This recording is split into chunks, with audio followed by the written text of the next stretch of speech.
আমরা অ আ হ্রস্ব ই দীর্ঘ ই দিয়ে শব্দ বাক্য তৈরি আমরা শিখেছি।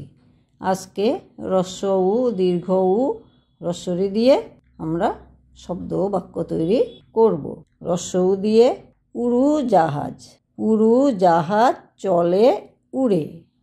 তারপর দীর্ঘ উ দিয়ে উষা, উষার আলো পড়ে ঝরে। হ্রস্ব ঋ দিয়ে ঋতু, ঋতু আসে ঘুরে ফিরে। আমি আবার পড়ছি। হ্রস্ব উ দিয়ে উড়োজাহাজ, উড়োজাহাজ চলে উড়ে। দীর্ঘ উ দিয়ে উষা, উষার আলো পড়ে ঝরে। হ্রস্ব ঋ দিয়ে ঋতু, ঋতু আসে ঘুরে ফিরে। তোমরা এই শব্দ বাক্য তৈরিগুলো ভালো করে পড়ে লিখে শিখে নেবে। আজকে এই পর্যন্তই। টাটা।